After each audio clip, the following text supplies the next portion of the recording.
दोस्तों नमस्कार। चर्चा का विषय में आप सभी का मैं विश्वपति स्वागत करता हूं। जिस समय ऑपरेशन सिंदूर स्थगित है, एक तरह से भारत और पाकिस्तान के बीच सीज फायर है, ऐसे में कुछ राजनीतिक विश्लेषकों ने एक प्रश्न उठाना शुरू कर दिया कि क्या लगे हाथों भारत और बांग्लादेश। तो आज मैं चर्चा करूंगा इसी बात पर कि क्या ऐसी कोई संभावना बनती है कि अब इसी समय जब भारत की सेना है पूरी तरह से तैयार है, क्या भारत और बांग्लादेश के बीच में कोई कॉन्फ्लिक्ट हो सकता है या नहीं हो सकता। दोस्तों, इस कॉन्फ्लिक्ट पर, इस बात पर बात करने के लिए कि संभावनाएं क्या है, मुझे बांग्लादेश को 3 संदर्भों में देखना होगा। सबसे पहला संदर्भ यह होगा कि बांग्लादेश में इस वक्त जो सत्तारूढ़ लोग हैं, जो मोहम्मद यूनुस के सत्तारूढ़ पार्टी है, उनके पार्टी कोई नहीं है, जो उनके समर्थक हैं, उनके बीच में आपस में क्या रिलेशन है। इस वक्त बांग्लादेश की सेना की आपसी स्थिति क्या है और सेना और सरकार के बीच में क्या रिलेशन है। दूसरे नंबर पर देखना होगा कि बांग्लादेश में इस समय कौन सा बाहरी तत्व कितना प्रभावशाली है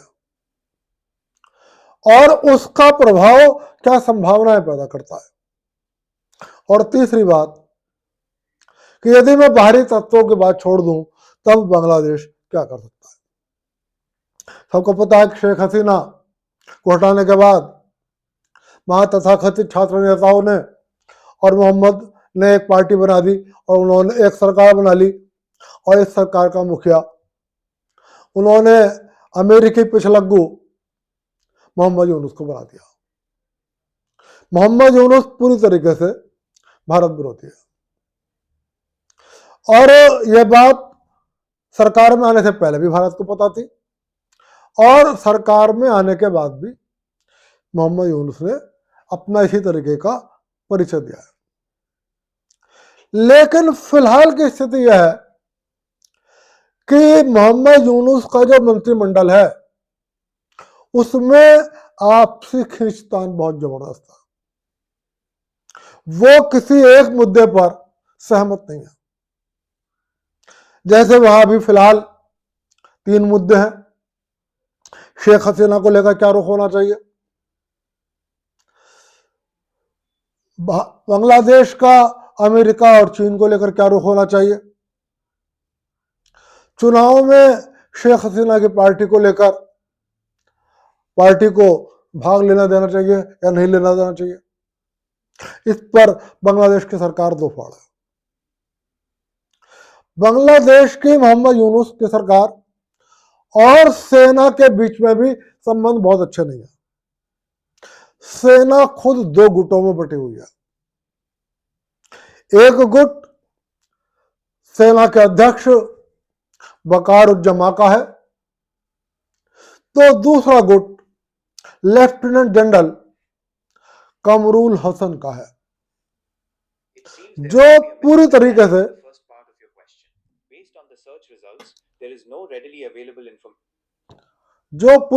से अमेरिका समर्थक है और पाकिस्तान समर्थक है, और उनके हालात, संबंध, आपसी संबंध लगातार बिगड़ते चले जा रहे हैं। बाहरी तत्वों में इस वक्त सबसे ज्यादा प्रभाव अमेरिका का है और चीन का है। हालांकि भारत का हस्तक्षेप भी कम नहीं है। बांग्लादेश की मोहम्मद यूनुस की सरकार के सामने एक चुनौती बांग्लादेश नेशनलिस्ट पार्टी से भी है। बांग्लादेश नेशनलिस्ट पार्टी पहले भी सत्ता में रह चुकी है, शेख हसीना की बहुत बड़ी प्रतिद्वंदी है, भारत की भी विरोधी है, लेकिन वो सत्ता से बाहर है और वो चाहती है कि बांग्लादेश में जल्दी से जल्दी चुनाव हो और जनता के द्वारा नई सरकार का गठन किया जाए। बांग्लादेश नेशनलिस्ट पार्टी को पूरी उम्मीद है कि चुनाव होगा तो बीएनपी चुनाव जीत जाएगी। फिलहाल बेगम खालिदा जिया, जो अपने भारत विरोधी रुख के लिए जानी जाती है, वो ढलती उम्र के कारण प्रधानमंत्री पद के दावेदार नहीं है, लेकिन उनका बेटा तारिक रहमान, जो अभी तक भी लंदन में रह रहा है, वो प्रधानमंत्री पद का दावेदार है। उसका भी विरोध भारत के प्रति बहुत ज्यादा है। हालांकि उसके और राहुल गांधी के बीच में बहुत अच्छे संबंध है और बांग्लादेश की इस वर्तमान सरकार के सत्तारूढ़ होने से पहले राहुल गांधी और तारिक रहमान के बीच में कई गोपनीय मीटिंगें हुई। भारत में भी उस पर प्रश्न उठे और कांग्रेस पार्टी और राहुल गांधी से पूछा गया कि ये गोपनीय मीटिंगें क्यों हुई, मीटिंग सबको बता के क्यों नहीं हुई। फिलहाल कांग्रेस पार्टी ने उसका कोई जवाब नहीं दिया। वकारुज्जमा का रुख थोड़ा सा शेख हसीना के प्रति सॉफ्ट है।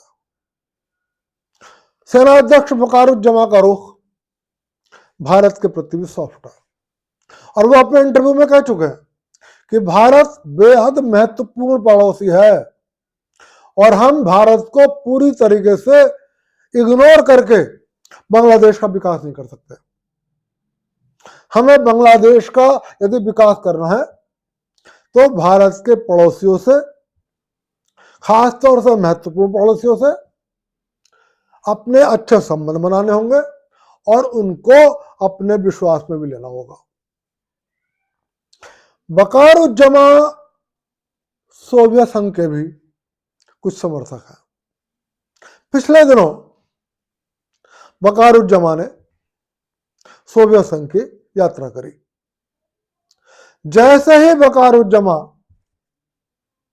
सोवियत संघ गए, उनके पीछे मोहम्मद यूनुस ने, जो बांग्लादेश के फिलहाल कार्यकारी प्रधानमंत्री हैं, सेना अध्यक्ष के पूछे बिना 5 बहुत खास वकारुज्जमा के जनरलों को बर्खास्तगी का आदेश थमा दिया और उन्हें उनके घरों में नजरबंद कर दिया। यह पूरी तरह असंवैधानिक था, क्योंकि वकारुज्जमा के रिकमेंडेशन के बिना मोहम्मद यूनुस उनको बर्खास्त नहीं कर सकते थे। लेकिन फिलहाल क्योंकि संविधान स्थगित है, जिसकी लाठी उसकी भैंस है, मोहम्मद यूनुस ने घोषित कर दिया कि ये तीनों अब सेना से बर्खास्त किए जाते हैं और इनको इनके घरों में नजरबंद किया जाता है और वकारुज्जमा के जो विरोधी सेनाधिकारी हैं, उनको उनकी सुरक्षा के दायरे में उन अधिकारियों को ले आया गया। वकारुज्जमा जब रूस से लौटे, उन्होंने इस पर विरोध दर्ज कराया, लेकिन मोहम्मद यूनुस ने उनके विरोध को मानने से पूरी तरह से इनकार कर दिया और कहा आपको फॉर्मेलिटी पूरी करनी ही होगी और इनकी बर्खास्तगी के लिए अपनी बैक डेट में एक रिकमेंडेशन देनी होगी, जिस पर मैं साइन करूंगा। स्थिति इतनी नाजुक हो गई कि वकारुज्जमा ने बैक डेट में अपने ही विश्वस्त जनरलों की बर्खास्तगी की रिकमेंडेशन करी और मोहम्मद यूनुस ने उनको संस्तुति प्रदान करी। यह सब कागजी कार्रवाई बाद में हुई, उनकी बर्खास्तगी और उनकी नजरबंदी पहले हुई। अब उसके बाद एक और नया डेवलपमेंट हुआ, यह अभी 2-3 दिन पूर्व का है। बांग्लादेश की में वकारुज्जमा का जो विरोध कर रहे हैं, विरोध का नेतृत्व कर रहे हैं सेना के अंदर, वो कर रहे हैं लेफ्टिनेंट जनरल कमरुल हसन। ये बहुत ज्यादा भारत विरोधी है, शेख हसीना के बहुत बड़े विरोधी हैं, रूस के भी बहुत बड़े विरोधी हैं, लेकिन पाकिस्तान और अमेरिका के बहुत बड़े समर्थक हैं। और पाकिस्तान में भी पाकिस्तान की सरकार से इनके बहुत संबंध नहीं है, लेकिन पाकिस्तान के सेनाध्यक्ष आसिम मुनीर से कमरुल हसन के बहुत गहरे रिश्ते हैं। पिछले दिनों कमरुल हसन ने वकारुज्जमा की मर्जी के बिना और उनके विरोध के बावजूद पाकिस्तान की यात्रा करी और वहां पर मुनीर हसन के साथ कई गोपनीय मीटिंगें करी और अपने ही स्तर पर पाकिस्तान की खुफिया एजेंसी के एक दल को आमंत्रित भी किया था। वकारुज्जमा नहीं चाहते थे पाकिस्तान का कोई डेलीगेशन ISI का बांग्लादेश है, लेकिन वो डेलीगेशन आया और उसने सेनाध्यक्ष से मुलाकात भी नहीं करी। उसकी मुलाकात सरकार के अधिकारियों से और कमरुल हसन से हुई। अब अभी 2-3 दिन पहले वकारुज्जमा ने लेफ्टिनेंट जनरल कमरुल हसन को बर्खास्त कर दिया, उनके बर्खास्तगी के आदेश पर दस्तखत कर दिया। कमरुल हसन को जैसे ही यह पता लगा कि उनको बर्खास्त कर दिया गया, उन्होंने बर्खास्तगी का लेटर लिया और सबसे पहले बांग्लादेश के कार्यकारी प्रधानमंत्री मोहम्मद यूनुस से मिलने गए। मोहम्मद यूनुस और उनके बीच में क्या बात हुई है तो नहीं पता, लेकिन वहां से निकलकर वो सीधे ढाका स्थित अमेरिकी दूतावास के प्रभारी उनसे मिलने चले गए।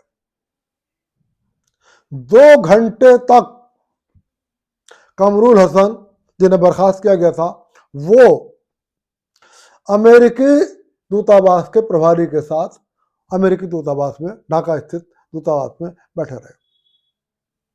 कहते हैं वहीं से अमेरिका के दूतावास प्रभारी ने वकारुज्जमा से टेलीफोन पर बात की और उन्हें चेतावनी दी कि उन्हें कमरुल हसन की बर्खास्तगी का आदेश वापस ही लेना होगा। कमरुल हसन की बर्खास्तगी आप नहीं कर सकते। तो सेना में साफ विभाजन है। और उसके बाद अमेरिकी दूतावास के प्रभारी ने मोहम्मद यूनुस को फोन लगाया और कहा कि मैंने वकारुज्जमा को डिक्टेट कर दिया है, आप एक आदेश जारी करिए और वकारुज्जमा द्वारा कमरुल हसन के बर्खास्तगी के आदेश को रद्द कर दीजिए। मोहम्मद यूनुस ने कमरुल हसन की बर्खास्तगी के वकारुज्जमा के आदेश को रद्द कर दिया। यह अभी 2-3 दिन पूर्व का घटनाक्रम है। तो इस तरीके से बांग्लादेश की सेना में इस वक्त 2 फाड़ है और बांग्लादेश की सरकार में भी 2 फाड़ है, वो भी मैं आपको बताता हूं। इसके साथ मैं आपको ले लेता हूं दूसरा प्रश्न भी कि बांग्लादेश में बाहरी तत्वों का क्या रोल है। मैंने आपको बताया कि इस वक्त अमेरिका बहुत प्रभावशाली है,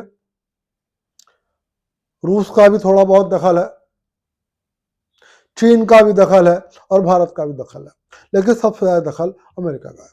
सबको पता है कि शेख हसीना की जो बर्खास्तगी थी वो अमेरिका ने कराई थी। खुद शेख हसीना ने ये बात अपने देश की संसद में भी कह दिया था और भारत में आके भी कह दिया था। उन्होंने बताया था कि एक गोरा अंग्रेज मुझसे मिला, उसने एक दूत मांगा, एक द्वीप मांगा जहां से वो चीन और पाकिस्तान की निगरानी करना चाहते थे। और शक यह भी है कि अमेरिका उस द्वीप पर अपनी सेना को बैठाकर भारत के जो नॉर्थ ईस्ट के 7 राज्य हैं वहां पर अलगाव पैदा करके भारत को तोड़कर एक ईसाई राज्य बनाने का, ईसाई देश बनाने का सपना देख रहा है। शेख हसीना ने इस प्रस्ताव को मानने से इनकार कर दिया था और शेख हसीना की सरकार गिर गई। यह दौर था बिडेन प्रशासन का। अब आ गई वहां पर ट्रंप की सरकार अमेरिका में। ट्रंप भी ये तो चाहते हैं कि बांग्लादेश मेरे नियंत्रण में रहे। कहा जाता है कि उन्होंने योजना में कुछ बदलाव किया। क्योंकि ट्रंप अमेरिका भी भारत और अमेरिका की दोस्ती भले ही कितने हो जाए, लेकिन अंदर खाने एक दूसरे के प्रति खींचता है। फर्क इतना है बस, बिडेन बहुत ज्यादा भारत विरोधी थे, लेकिन ट्रंप हालांकि भारत के बहुत बड़े समर्थक नहीं है, लेकिन भारत के उतने बड़े विरोधी भी नहीं है।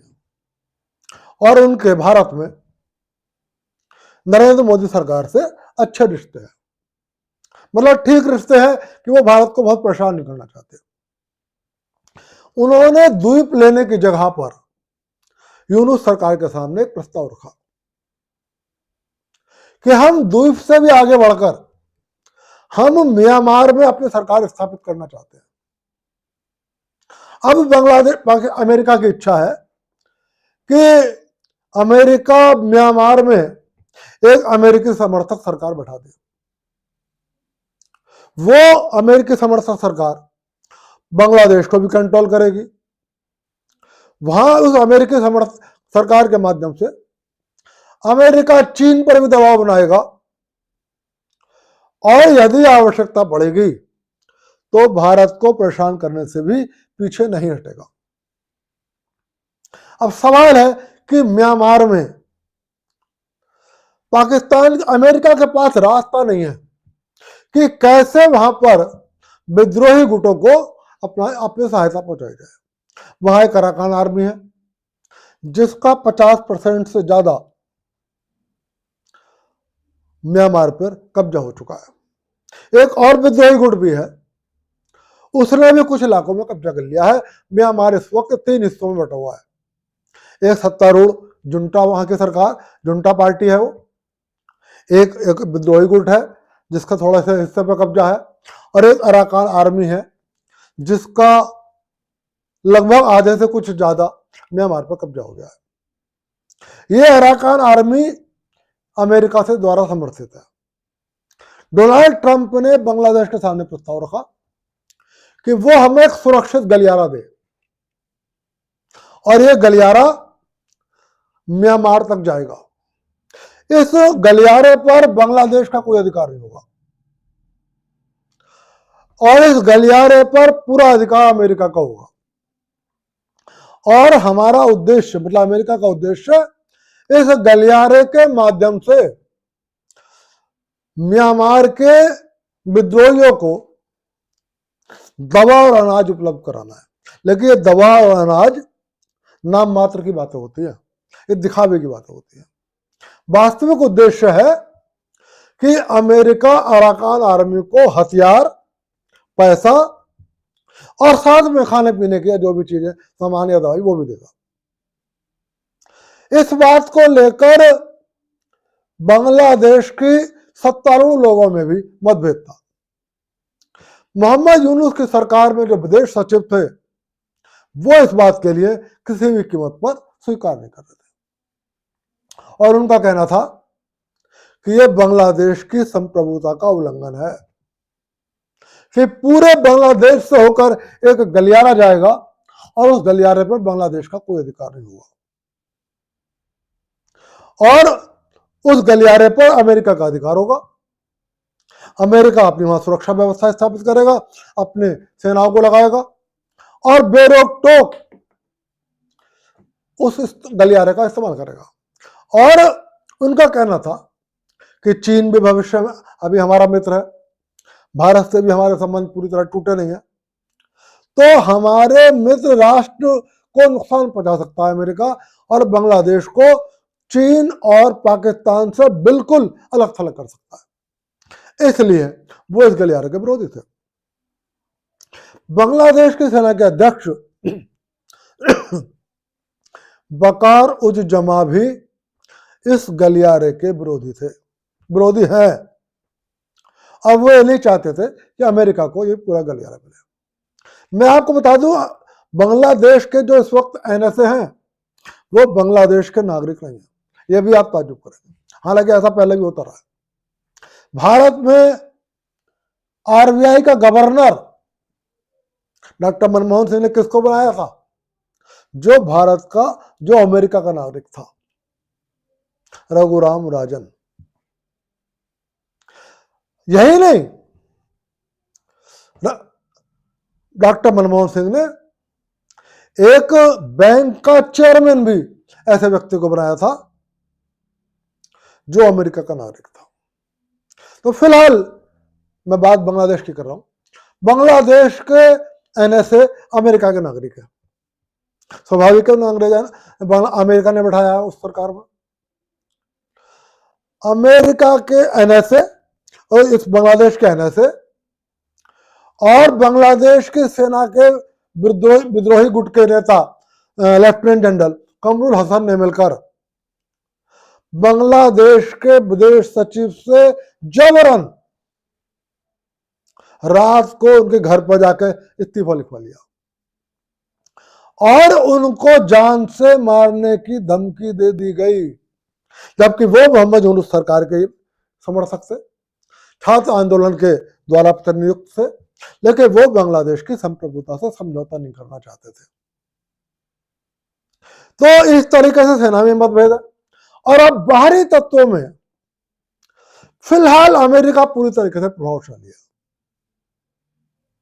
यदि बिडेन प्रशासन होता तो शायद इस वक्त बांग्लादेश भारत के प्रति बहुत आक्रामक होता, और यह भी संभव है कि भारत ऑपरेशन सिंदूर करने से पहले कुछ और सोचता।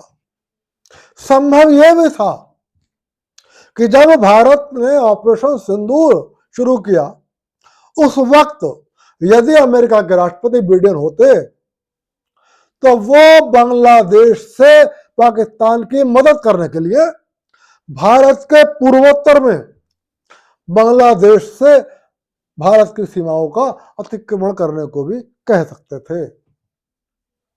लेकिन डोनाल्ड ट्रंप के चूंकि भारत से अच्छे रिश्ते हैं, प्रधानमंत्री नरेंद्र मोदी से अच्छे रिश्ते हैं, वो अमेरिका को फर्स्ट उनकी पॉलिसी रहेगी, अमेरिका के हितों के साथ समझौता नहीं करेंगे। लेकिन ऐसा नहीं कर रहे हैं फिलहाल कि बांग्लादेश से कहें कि तुम भारत के खिलाफ अटैक करो। डोनाल्ड ट्रंप यूनुस से कोई सिर पर इतना हाथ नहीं रख रहे कि यूनुस भारत के खिलाफ आक्रामक रुख अख्तियार करे। ये पिछले कुछ दिनों से हम यूनुस के व्यवहार को देखकर भी कह रहे हैं। बिडेन के शासनकाल में बांग्लादेश में हिंदुओं पर बहुत जबरदस्त अत्याचार हो रहे थे। ट्रंप के शासनकाल में अमेरिका की जो एनएसए है वो हिंदू हैं और वो साफ कहती हैं I am a proud Hindu. America के जो उपराष्ट्रपति हैं जेड वेंस, उनको भी हिंदुत्व का समर्थक माना जाता है और अमेरिका के उपराष्ट्रपति जेड वेंस की जो पत्नी है वो भी अभी हिंदू हैं, हिंदू ही हैं, और वो कहती हैं कि मेरा हिंदू धर्म में ही विश्वास है और मेरे घर में हिंदू रीति रिवाज ही अपनाए जाते हैं, हिंदू संस्कृति का पालन किया जाता है और हिंदू त्योहार ही मनाए जाते हैं। तो स्वाभाविक है कि ट्रंप शासनकाल का में और बिडेन शासन में कुछ फर्क है।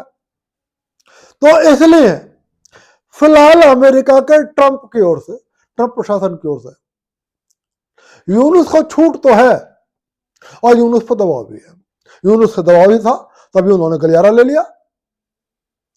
भारत से भी हो सकता है कुछ इस बारे में इंटरनल बात हुई हो, क्योंकि म्यांमार की जो जुंटा सरकार है उससे भारत के बहुत अच्छे रिश्ते नहीं है। कहा यह जाता है कि फिलहाल जो म्यांमार की अराकान आर्मी है, शायद ऐसा कहा जाता है कि उसके भारत सरकार से भी अच्छे रिश्ते हैं। यदि उसके भारत से भी अच्छे रिश्ते हैं और अमेरिका से भी अच्छे रिश्ते हैं तो निश्चित रूप से फिलहाल अभी आज की तारीख में हमें कोई खतरा नहीं है। और यदि यूनुस ने गलियारा दिया है तो वे हमें कोई वो नहीं है। लेकिन फिलहाल यूनुस को अमेरिका की ओर से इतनी खुली छूट नहीं है कि वो बांग्लादेश में हिंदुओं का संहार कर सके और भारत के खिलाफ बहुत आक्रामक स्टैंड ले सके। अब तीसरा स्टेप है, बांग्लादेश की अपनी स्थिति क्या है। सिर्फ एक लाइन में कहूंगा, बांग्लादेश के ऊपर जब तक के सिर पर जब तक कोई और देश हाथ नहीं रखता, चाहे पाकिस्तान हो, चाहे चीन हो और चाहे अमेरिका हो, तब तक बांग्लादेश अकेला भारत से युद्ध नहीं कर सकता। चाहे बांग्लादेश में सरकार यूनुस की हो, चाहे शेख हसीना की रही हो, चाहे खालिदा जिया या तारिक रहमान की हो, या जमात इस्लामी की हो, या किसी और की हो, तो अकेला बांग्लादेश भारत से कभी युद्ध नहीं कर सकता। फिलहाल मेरा अब कंक्लूजन यह है कि पहली बात, बांग्लादेश के अकेला युद्ध करने की हिम्मत नहीं है। चीन का इतना प्रभाव यूनुस सरकार पे नहीं है कि चीन के शह पर या चीन के भड़काए में आकर मोहम्मद यूनुस भारत से पंगा लेने का सोच सके। वो इसलिए चीन से ज्यादा प्रभाव अमेरिका का है मोहम्मद यूनुस की सरकार पर। बांग्लादेश का पूरा छात्र आंदोलन अमेरिका द्वारा प्रायोजित था, ये मैंने कई बार कहा। बांग्लादेश की यूनुस सरकार पूरी तरीके से अमेरिका द्वारा प्रायोजित है। भले ही बांग्लादेश की सेना के कुछ अधिकारियों के पाकिस्तान के सेना प्रमुख आसिम मुनीर से अच्छा संबंध हो या पाकिस्तान की सरकार से अच्छा संबंध हो, लेकिन बिना अमेरिका की मर्जी के वो भारत से युद्ध करने की कल्पना भी नहीं कर सकते।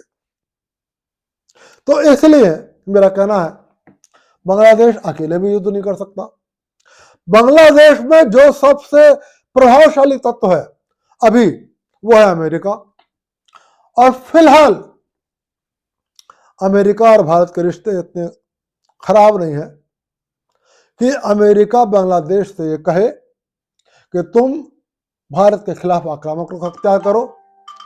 और तीसरी बात यह है कि बांग्लादेश में आंतरिक स्तर पर भी इतने मतभेद हैं कि वो भारत के खिलाफ युद्ध करने की सोच नहीं सकते। तो इसलिए ये मेरा कंक्लूजन है कि दोस्तों, जो राजनीतिक विश्लेषक ये कह रहे हैं कि बांग्लादेश कुछ हरकत कर सकता है या बांग्लादेश भारत के लिए कोई समस्या खड़ा कर सकता है, मुझे लगता है अगले 4 साल तक, जब तक डोनाल्ड ट्रंप अमेरिका के राष्ट्रपति हैं, जब तक बकारुज्जमान का सेना पर नियंत्रण है और वो सेना के अध्यक्ष हैं, तब तक बांग्लादेश भारत के खिलाफ युद्ध करने की नहीं सोच सकता। तो इसलिए मेरा ये आकलन है कि बांग्लादेश भारत से युद्ध नहीं करेगा। जहां तक भारत से के द्वारा पाकिस्तान पर बांग्लादेश पर युद्ध थोपने का सवाल है, भारत बांग्लादेश के साथ अपनी ओर से किसी भी कीमत पर युद्ध की पहल नहीं करेगा। भारत तभी पहल करेगा जब बांग्लादेश पहल करे। भारत ने पाकिस्तान के खिलाफ भी युद्ध की पहल नहीं करी। भारत कल भी भारत के विदेश मंत्री ने साफ कहा कि हमने आतंकवादियों पर हमले किए थे, हमने पाकिस्तान की सेना पर, पाकिस्तान के नागरिकों पर, हमने पाकिस्तान की संप्रभुता पर हमले नहीं करे थे। तो जब पाकिस्तान पर हमला नहीं करा तो बांग्लादेश पर भी हमला करने का सवाल ही पैदा नहीं होता। और आप निश्चिंत रहिए, बांग्लादेश की अपनी स्थिति भी ऐसी नहीं है, बांग्लादेश में आपस में अंदर इतनी एकता भी नहीं है, और बांग्लादेश पर सबसे ज्यादा बाहरी तत्व का प्रभाव है तो वो अमेरिका का है, वो भी भारत के खिलाफ नहीं है। इसलिए मैं ये कह सकता हूं, मुझे अभी ऐसा निकट भविष्य में नहीं लगता कि बांग्लादेश भारत के खिलाफ कोई आक्रामक कार्रवाई कर सकता है। दोस्तों, आज की बात यही समाप्त कर रहा हूं, फिर मिलूंगा और फिर किसी विषय पर बात करूंगा। और आपसे चलते चलते फिर अनुरोध कर रहा हूं, रोजाना की तरह वीडियो पसंद आए लाइक कर देना, चैनल को सब्सक्राइब कर देना। आप सभी को विश्वपति का नमस्कार।